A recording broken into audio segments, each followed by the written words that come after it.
ते UAPA अंतर्गत गुन्हेगार ठरू शकत नाही.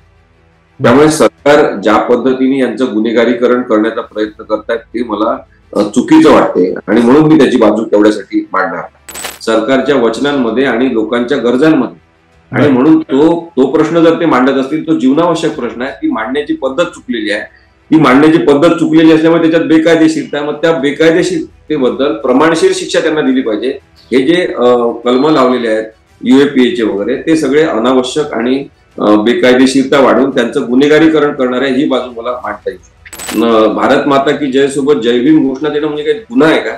बरेचदा जय भीम ज्यांनी घोषणा दिली त्यांना ज्या काही अटक व्हायला लागलेल्या आहेत, त्यांच्यावर गुन्हे दाखल व्हायला लागलेले आहेत. तर तुमचा आंबेडकरांना विरोध आहे की काय असं प्रश्न विचारला पाहिजे कोणीतरी यांना.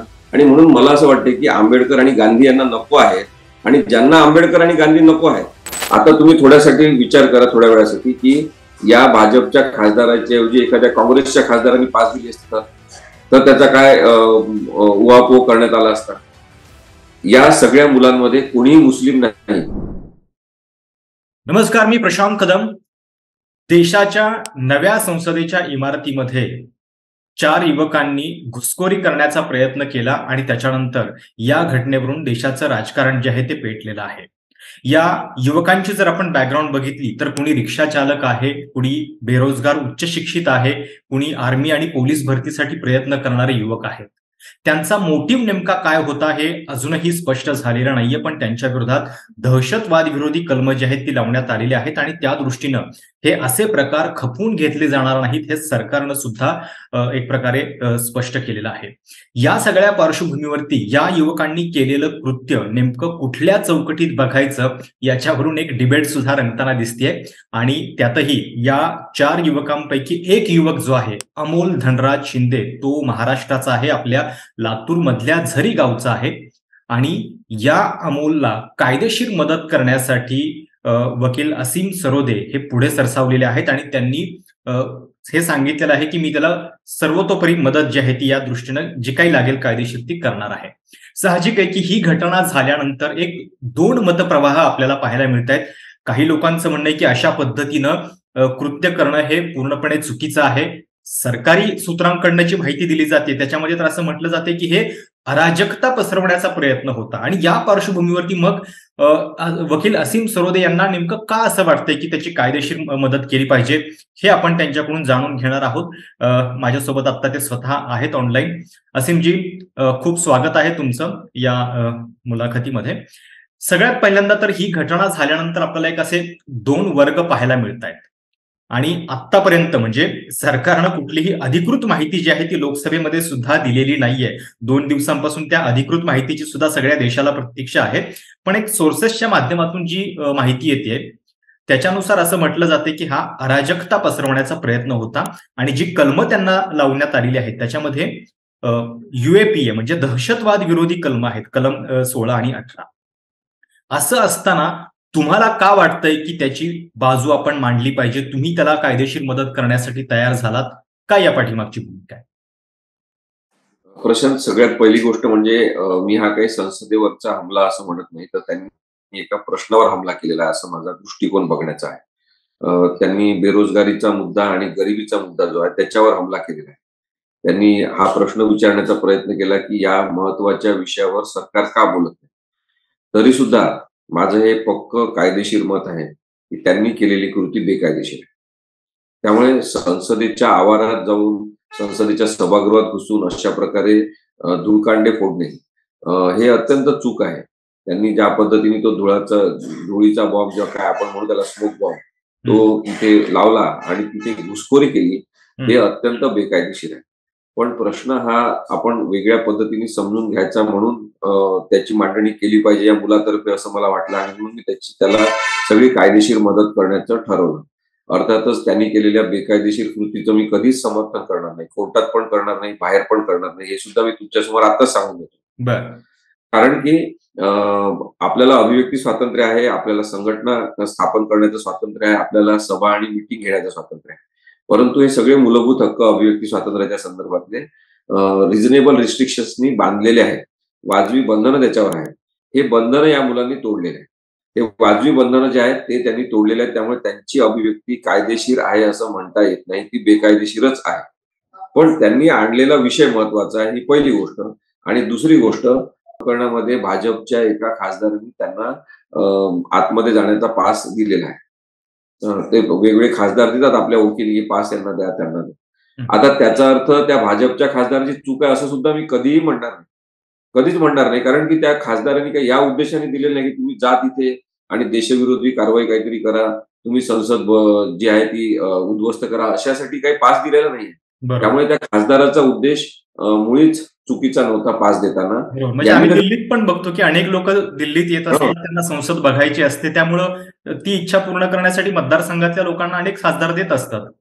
हो, म्हणून पण आता याच्यात दुसरा मुद्दा आपण जरूर राजकीय म्हणून बघायला पाहिजे, की आजकाल भारतात जे मागच्या काही कालखंडात घडलेलं आहे, आता तुम्ही थोड्यासाठी विचार करा, थोड्या वेळासाठी, की या भाजपच्या खासदाराच्या ऐवजी एखाद्या काँग्रेसच्या खासदारांनी पास दिली असती तर त्याचा काय उहापोह करण्यात आला असता. या सगळ्या मुलांमध्ये कोणीही मुस्लिम नाही. एखादा जर मुस्लिम असता तर काय याची कथा रचण्यात आली असती तुम्ही सांगा. त्यामुळे मला असं वाटतं की ज्या पद्धतीने हे राजकारण सुरू आहे ते चुकीचं आहे आणि हा विषय सुद्धा तिथे मांडायला पाहिजे. म्हणून मी तुम्हाला अगदी प्रकर्षाने सांगितलं की भाजपच्या खासदारांनी त्यांना संसदेत प्रवेश करण्याची पास दिली, हे चुकीचं आहे असं मी कधीच म्हणणार नाही, कुणाला म्हणू पण नाही. आता एकूण याच्यामध्ये जी सगळी युवक होते ते 6 युवक दिसतायत. अमोल शिंदे जो आहे तो काही स्वतः सभागृहामध्ये आतमध्ये गेलेला नव्हता. तो त्या कॅम्पसमध्ये होता. 2 लोक आतमध्ये गेलेले होते, सागर शर्मा आणि मनोरंजन डी. आणि आपला अमोल आणि ती मुलगी होती, ती हे दोघं जण बाहेर होते आणि त्यांनी तिथून मग परत घोषणाबाजी केली आणि तो पिवळा धूर जो आहे तो संसदेच्या बाहेर पण काढलेला होता. आता या सगळ्यांचं लीगल स्टेटस नेमकं काय आहे? कारण आता आम्ही बातमी बघितली की 7 दिवसांची पोलीस कोठडी त्यांना ठोठावण्यात आलेली आहे. तर तुम्ही म्हणजे काही बातचीत तुमची कुटुंबियांशी झालीये का? आणि कशा पद्धतीने आता पुढे कारवाई करणार आहात? त्याच्या कुटुंबियातल्या काही लोकांसोबत माझी बातचीत झाली. त्याच्या आई-वडिलांसोबत झाली नाही. पण काल त्यांनी मला फोन करण्याचा, संपर्क करण्याचा प्रयत्न केला. काल उच्च न्यायालयात असल्यामुळे मी त्यांच्याशी बोलू शकलो नाही. आज त्यांच्याशी मी थोड्या वेळाने बोलणार आहे. त्यांचं काय म्हणणं आहे ते समजून घेणार आहे. परंतु 7 दिवसाची कोठडी दिलेली असल्यामुळे आता 21 तारखेपर्यंत साधारणतः काही होणार नाहीये. तर त्यानंतर मी दिल्लीला जाईन, त्याला भेटीन प्रत्यक्ष, त्याचं वकीलपत्र घेईन, त्याची बाजू तिथे मांडण्याची सुरुवात करीन. परंतु माझा उद्देश हा अत्यंत स्पष्ट आहे. तो पण मी त्याला सांगेन. त्याला जर ते मान्य असेल तर मी त्याची केस चालवणार. मी त्याला हे सांगणार की तू चुकीचं काम केलेलं आहे आणि त्यामुळे अशा प्रकारे जो धूर हल्ला तुम्ही केला संसदेमध्ये बेकायदेशीरित्या, त्याला आपण म्हणू काय, बारूद असलेले पदार्थ घेऊन जाऊन, ते मला मुळीच मान्य नाही. त्यामुळे त्याच्यासाठी तुला शिक्षा झाली पाहिजे असंच मी मत मांडणार. ते तुला मान्य असेल तर मी तुझी केस चालवणार. त्यामुळे मी माझी वकिली ही तत्वांवर आधारित करतो आणि त्याला धरून जर आरोपीचं म्हणणं सुद्धा योग्य असेल तर ते मी जरूर मांडीन. परंतु मी हे ठरवलेलं आहे नक्की की ही केस कशा पद्धतीने पुढे न्यायची. बरं. नाही, आता तुम्ही म्हणताय की त्याचं जे कृत्य आहे ते पण चुकीचं आहे असं तुम्ही म्हणताय. मग त्या कृत्याची जी शिक्षा आहे ती त्याला तर मिळायला पाहिजे. मग ही जी सगळी कलमं लावलेली आहेत त्याच्यामध्ये म्हणजे अगदी वेगवेगळ्या प्रकारची कलमं आहेत की सरकारी कामामध्ये अडथळा आणण्यापासून ते अगदी रायट तिथं निर्माण करणं, यापासून ते अगदी UAPAची कलमं आहेत. मग मला थोडासा एक गोंधळ याच्यामध्ये थोडासा दूर करा की तुम्हाला त्याचं कृत्य तर चुकीचं वाटतंय, पण मग तरी सुद्धा त्याचा बचाव करावा असं का वाटतंय? त्याच्यातला जो फरक आहे तो नेमका काय आहे? खूप मोठ्या प्रमाणामध्ये बेरोजगारी भारतात वाढलेली आहे आणि हा जो युवक आहे लातूरचा तो सुद्धा त्याचाच शिकार आहे की तो आता बेरोजगार असणार बरेच वर्ष किंवा त्याला कामच मिळणार नाही सरकारी नोकरीमध्ये, असं त्याचा समज झालेला आहे. कारण त्यांनी आर्मीमध्ये प्रयत्न केले आणि कोविडचा 2 वर्षाचा काळ त्याच्यात गेल्यामुळे तो त्यातून आता बाद झाला वयोमर्यादेने. मग त्याला आता दुसऱ्या पोलीस भरतीमध्ये प्रयत्न करावा लागत आहे. मग आता इथे साधी गोष्ट एक होती की जर 2 वर्ष वयोमर्यादा वाढवून दिली असती कोविडच्या काळामध्ये, कोविडच्या काळात जे वाया गेलेले वय त्याच्यात तुम्ही 2 वर्ष आम्ही वाढवून देतो, तर हा सकारात्मकपणा सरकारने का दाखवला नाही? आणि म्हणून माझं कालपासून हेच सांगणं आहे की आपण सरकारला मायबाप सरकार असं म्हणतो. म्हणजे आई वडिलांच्या जागी त्यांना आपण पाहतो, कारण की खूप मोठं व्यवस्थापन ते सगळ्या समाजाचं करत असतात. मग अशा वेळेस ज्याच्या मनात राग आहे, आपल्या घरातल्या एका एका मुलाच्या डोक्यामध्ये असंतोष आहे, तर त्याला आपण गुन्हेगार ठरवणार का? त्यामुळे त्या दृष्टीने यांना गुन्हेगार ठरवलं जाऊ शकत नाही असं माझं स्पष्ट मत आहे. कारण की सरकारने सातत्याने बेरोजगारीच्या प्रश्नाकडे दुर्लक्ष केलेलं आहे आणि जे इंडियन इकॉनॉमी सर्व्हे केलेला आहे, काय म्हणतात त्याला, centre for monitoring Indian economy असा सर्व्हे जो झालेला आहे, त्या आकडेवारीतून आपल्याला दिसते की साधारणतः बेरोजगारीचा दर 7.15 इतका आहे आणि भारताचा नंबर जर त्याच्यामध्ये पूर्ण जगामध्ये 83वा काय 86वा लागत आहे, म्हणजे 86 काहीतरी 83 नंबर आहे. तर ही खूप मोठी तफावत आहे सरकारच्या वचनांमध्ये आणि लोकांच्या गरजांमध्ये. आणि म्हणून तो प्रश्न जर ते मांडत असतील, तो जीवनावश्यक प्रश्न आहे. ती मांडण्याची पद्धत चुकलेली आहे. ती मांडण्याची पद्धत चुकलेली असल्यामुळे त्याच्यात बेकायदेशीरता आहे. मग त्या बेकायदेशीरतेबद्दल प्रमाणशीर शिक्षा त्यांना दिली पाहिजे. हे जे कलमं लावलेले आहेत UAPAचे वगैरे, ते सगळे अनावश्यक आणि बेकायदेशीरता वाढवून त्यांचं गुन्हेगारीकरण करणार आहे, ही बाजू मला मांडता येईल. असं म्हणजे पण याच्यामध्ये हा पण एक प्रश्न आहे की अनेकदा कसं होतं की अशाच बेरोजगार किंवा असंतुष्ट तरुणांना हाताशी धरून कोणीतरी त्यांना हँडल करणारे वेगळेच असतात. या केसमध्ये जो एक सूत्रधार सांगितला जातोय तो ललित झा आहे आणि त्याचा नेमका या सगळ्याशी काय संबंध होता हे सुद्धा अजून स्पष्ट झालेलं नाहीये. हे चारही युवक आहेत ते वेगवेगळ्या राज्यामधले आहे. कुणी हरियाणामधलं आहे, कुणी युपीतलं आहे, कुणी कर्नाटकमधलं आहे, कुणी महाराष्ट्रातलं आहे.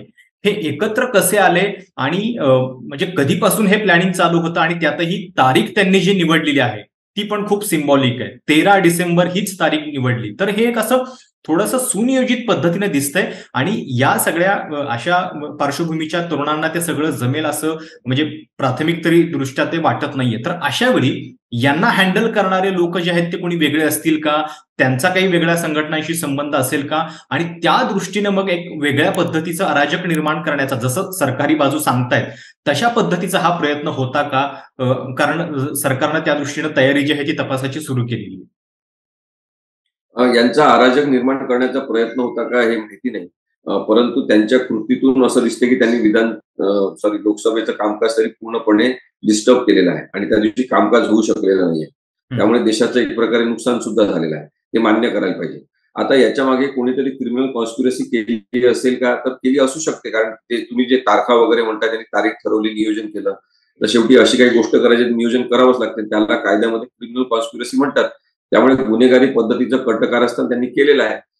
आता त्याच्यासोबतच्या काही लोकांचे उद्देश वेगळे असतील, पण अमोल शिंदे याचा उद्देश जर तो नसेल आणि तो जर एका भारावलेल्या अवस्थेत त्याच्यामध्ये सहभागी झाला असेल, तर त्याच्या रोल पुरती मर्यादितच कोर्टाने पाहायला पाहिजे, अशा प्रकारचा आग्रह किंवा मांडणी आपण कोर्टामध्ये करू शकतो. तो संपूर्ण कॉन्स्पिरसीचा भाग नसेल, पण तो एक कंपोनंट केवळ असेल, तर एक घटक म्हणून त्यांनी त्याच्यामध्ये जी कृती केलेली आहे, तेवढ्या कृतीपुरती त्याला जबाबदार धरलं जाऊ शकते. अशी सुद्धा मांडणी आपल्याला कोर्टामध्ये करता येते. अनेकदा आम्ही अशा क्रिमिनल केसेसमध्ये ती मांडणी केलेली आहे.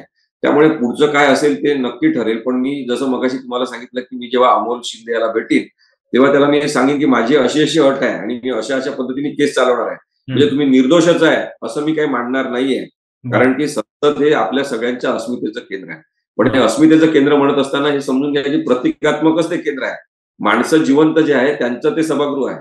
लोकांच्या आकांक्षांचं प्रतिनिधित्व करण्यासाठी लोकप्रतिनिधी तिथे जातात आणि तिथे जर पंतप्रधान, गृहमंत्री, सगळे मंत्री मिळून लोकांच्या उपयोगाचे कामकाज करत नसतील, तर ज्यांचे ते प्रतिनिधी आहेत ते मालक चिडणं हे खूपच नैसर्गिक आहे आणि हे मतदार चिडलेले आहेत. आता हे दुसरी गोष्ट आपण ज्याकडे पाहिली पाहिजे असं वाटते मला, की हे बेरोजगार युवकांचे प्रतिनिधी आहे.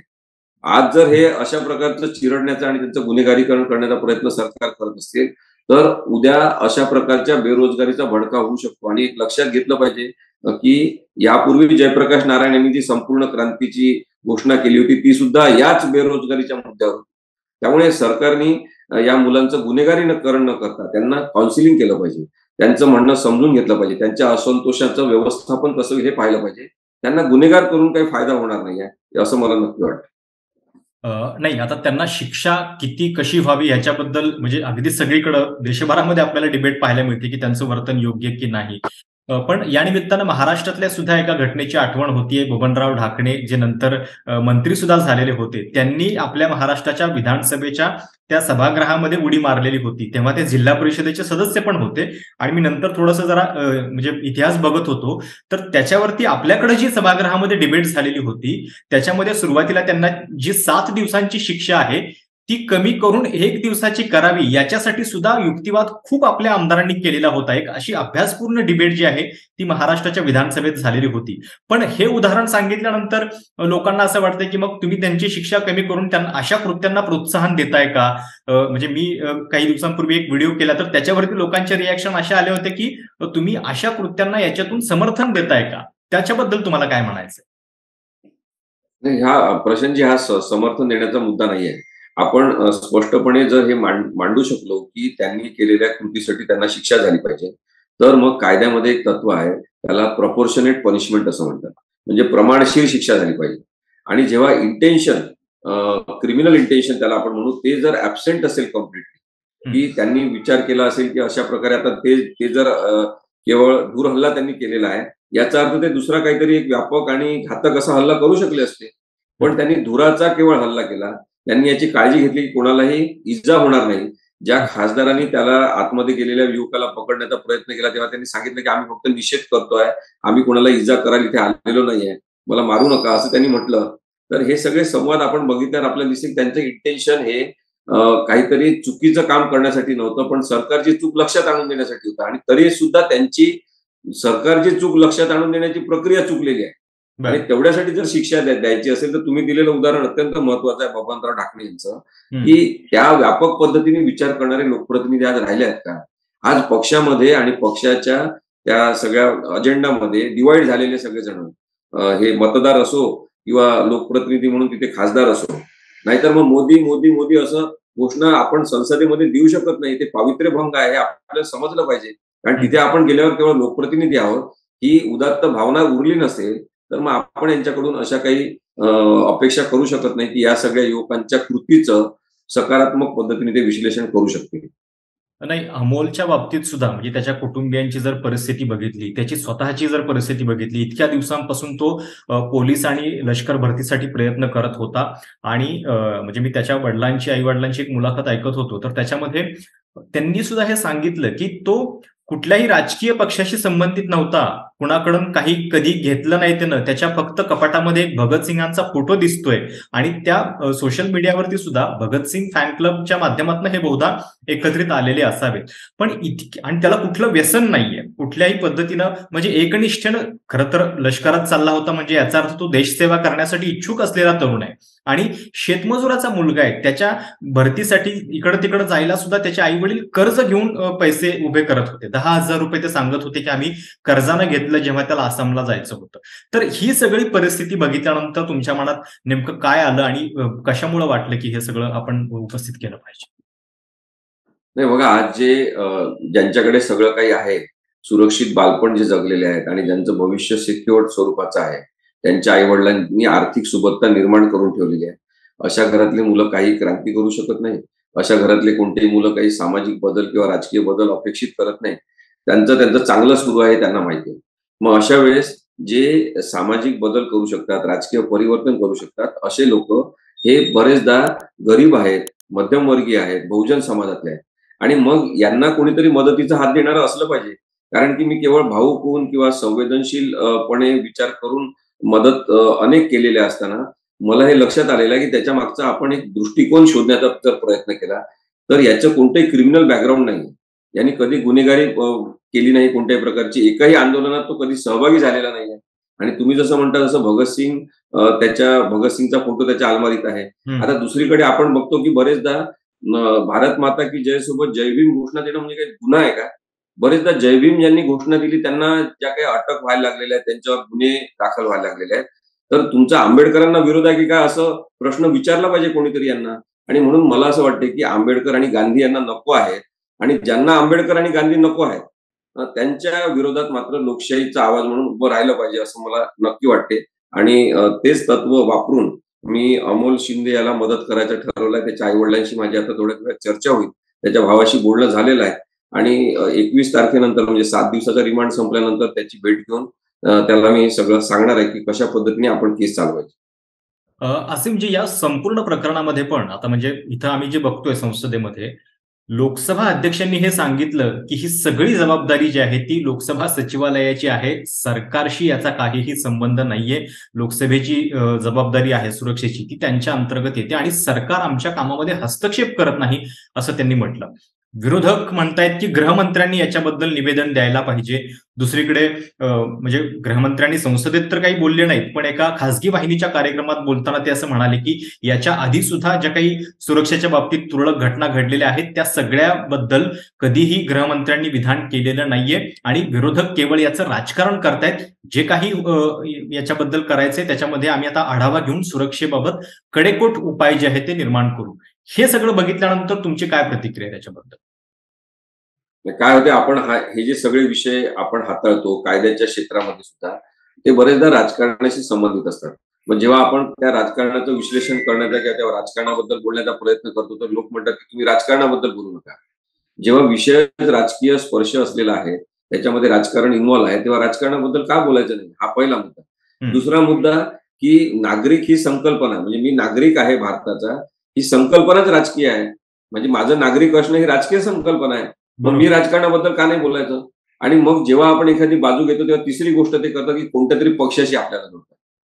मग लोकशाहीचे विचार मांडत मला तर असताना ट्रोलिंग पण खूप होतं तुमच्या सगळ्या भूमिकांवरून. हो, आता सुद्धा कदाचित म्हणजे तुम्ही अमोल शिंदेला मदत करणार म्हटल्यानंतर ट्रोलिंग सुरू झालं असेल. काय प्रतिक्रिया येतात? खूप जास्त वाईट प्रतिक्रिया येतात आणि त्यांना वाटते की मी काँग्रेसशी संबंधित आहे. तर काही जणांचं म्हणणं आहे की काँग्रेसनीच हा हमला तिथे घडवून आणला आणि त्यांच्याच तर्फेचे एक वकील आता तिथे येत आहेत. तर माझं असं मत आहे की आपण लोकशाहीची भूमिका घेतो तेव्हा अ, काही लोकांच्या मनात असं काय येते की तुम्ही काँग्रेसचे आहात? म्हणजे तुम्हाला असं म्हणायचं की काँग्रेस लोकशाहीवादी आहे. हं. असं का तुम्हाला वाटते? कारण की इंदिरा गांधींनी तर लोकशाही विरोधी एक आणीबाणी लावून दाखवलेली होती. हं. त्यामुळे त्याच्याबद्दल सुद्धा आपण विश्लेषण तेव्हा केलेलं आहे. मला असं वाटते की राजकीय असणं ही आजची आवश्यकता आहे. प्रत्येक भारतीय नागरिकांनी राजकीय विचार क्षमता डेव्हलप केली पाहिजे आणि राजकीय भूमिका घेतली पाहिजे. राजकीय पक्षात एखाद्या असण्याची त्यासाठी गरज नाही. एवढ्या शांत पद्धतीने आपण नागरिक म्हणून विचार करू शकलो पाहिजे. आता दुर्दैवाने काय होते की असा हमला झाला की मग सरकार सांगतात की ते सचिवालय ते बघणार, आम्ही त्याच्यामध्ये कोणतीही हस्तक्षेप करत नाही. हस्तक्षेप तुम्ही करत नाही किंवा करता याच्याबद्दलची अनेक उदाहरणं आम्हाला माहिती आहे की तुम्ही हस्तक्षेपच करता. उलट तुम्ही हस्तक्षेप शिवाय काहीच करू शकत नाही. असं माझं म्हणणं आहे. आणि त्यामुळे पूर्णच्या पूर्ण यंत्रणा आपल्या वेठीस धरायची आणि जेव्हा अपयश येते तेव्हा त्या यंत्रणेच्या प्रमुखांवर ते ढकलून द्यायचं. ही प्रवृत्ती बरोबर नाही आणि म्हणून जर मग संसदेमध्ये मागणी होत असेल की गृहमंत्री म्हणून अमित शहानी तिथे येऊन निवेदन करावं, सांगावं काय-काय त्यांच्या समस्या आहेत त्या. ते न सांगता एका खाजगी वाहिनीला ते मुलाखत द्यायला जातात. तर याच्यामध्ये मग लोकशाहीचं पावित्र्य टिकते का? संसदेचं जे संसदेचा उद्देश आहे, तिथे चर्चेचा जो उद्देश आहे, तो सफल होत नाही. कारण की तिथे घटना घडलेली आहे आणि तुम्ही बाहेर जाऊन वक्तव्य करता. ही सरकारची जबाबदारी आहे का? असं जर विचारलं तर मग एक नागरिक म्हणून आपल्याला उत्तर मिळते, नाही असं त्यांनी वागू नये. आणि ज्यांनी असं वागू नये आपण सांगायला पाहिजे. हे मी बरोबर. न्यायालयात उभं राहून सांगेन, हे मी समाजात उभं राहून सांगेन, कारण की मी नागरिक आहे आणि नागरिक असल्यामुळे माझी राजकीय भूमिका स्पष्ट असली पाहिजे. पण असीमजी म्हणजे आता 2 दिवसांपासून सरकारकडून कुठलंही ठोस त्याच्याबद्दलचं उत्तर जे आहे किंवा साधी इन्फॉर्मेशन सुद्धा ही जी घटना घडलेली आहे त्याच्याबद्दल अधिकृत माहिती जी आहे ती सरकारकडनं अद्यापही आलेली नाहीये. आणि आपण 4ही युवकांची आता आपण अमोलबद्दल बोलतोय, पण 4ही युवकांची जर बॅकग्राऊंड बघितली तर कुणी रिक्षा चालवणारा आहे, कुणी ती मुलगी जी आहे तिच्या तर इतक्या डिग्र्या आहेत आणि ती शिक्षक भरतीसाठी प्रयत्न करत होती. तिचं काही पुढं तिला म्हणजे नोकरी मिळू शकलेली नव्हती. तर हे सगळं बघितल्यानंतर तुम्हाला असं वाटतंय की हा केवळ बेरोजगारांचाच आवाज आहे? शेवटची तुमची कमेंट काय आहे? आता तरी स्पष्टपणे बेरोजगारी विरुद्धचा आवाज म्हणून त्यांनी हे नियोजन केलं होतं. हं. याला क्रिमिनल कॉन्स्पिरसीज म्हणायला पाहिजे. त्यांनी गुन्हेगारी कृत्य केलेलं आहे. पण तो बेरोजगारीचा स्पष्ट आवाज तिथे संसदेत पोहोचवण्याचं काम त्यांनी केलेलं आहे. एक प्रकारे हे दाखवण्याचा त्यांनी प्रयत्न केला की तुम्ही संसदेत बसलेले लोकप्रतिनिधी आमच्यासाठी कोणताच विचार करत नाही. तुम्ही बेरोजगारीची समस्या, त्याला हाताळण्यासाठीच्या योजना, त्याच्यासाठीचं नियोजन काही करू शकत नाही. तुम्ही रोजगार निर्मिती करू शकत नाही. त्याच्याबद्दल तुम्हाला महत्त्वाचं सुद्धा वाटत नाही. म्हणजे संसदेमध्ये होणाऱ्या तुम्ही चर्चा बघा. तर हे युवक जे आहेत त्यांनी अधोरेखित करण्याचा प्रयत्न केलाय, की तुम्ही सगळे म्हणजे केवळ सरकारमधले पंतप्रधान, गृहमंत्री हे नाही, त्यांची जबाबदारी जास्त आहे. बरोबर. परंतु सगळेच्या सगळे जण तुम्ही अपयशी ठरत आहात. हे सांगण्याचा प्रयत्न युवक करतात. मला वाटते त्या अर्थाने त्याच्याकडे बघितलं तर मग मायबाप सरकारची भूमिका ही आहे, की त्या असंतोष डोक्यामध्ये असलेल्या युवकांना बसवून त्यांचं म्हणणं समजून घेणं आणि त्याचं व्यवस्थापन करणं. गुन्हेगारीकरण करणं हे तर खूप सोपी गोष्ट आहे. त्यांना शिक्षा पण दिली जाईल. एक अत्यंत वाईट स्टोरी तयार होईल काही दिवसामध्ये. हे असं करायला गेले होते, तसं करायला गेले होते, यांच्या मागे हे आहे, ते आहे. अशा प्रकारच्या सगळ्या गोष्टी आता आणल्या जातील. परंतु नागरिक पाहिजे असे भारतामध्ये जे समजून घेतील अमोल शिंदेच्या कृतीला आणि या गोष्टीला, की बेरोजगारी ही बहुजन समाजाचा, गरीब घटकांचा एक महत्वाचा ज्वलंत प्रश्न बनलेला आहे. जे जगण्याचे प्रश्न आहेत ते आपण समजून घेण्यासाठी अपयश जर दाखवलं, तर मग आपण मात्र तद्दन भिकारचोट पद्धतीने आपण एखाद्या राजकीय पक्षाची भूमिका घेऊ शकतो. आपण एखाद्या राजकीय नेत्याचे तळवे चाटूपणे भक्त असू शकतो. पण शेवटी भारत देश म्हणून जर आपल्याला वाटत असेल, की भारताचा अपमान होऊ नये, तर इथल्या प्रत्येक माणसाचा सन्मान झाला पाहिजे आणि त्याच्या हाताला काम मिळालं पाहिजे. हा विचार मी मांडणार आहे कोर्टामध्ये सुद्धा. तर हे होते ॲडव्होकेट हसीम सरोदे. हसीमजी खूप खूप धन्यवाद आमच्याशी बातचीत केल्याबद्दल. आणि गेल्या 2 दिवसांपासून जी सगळी चर्चा सुरू आहे, नव्या संसदेची इमारत आहे आणि त्या संसदेमध्ये अशा पद्धतीची घटना घडल्यानंतर अर्थातच सुरक्षेबाबत खूप मोठं प्रश्नचिन्ह लागलेलं आहे.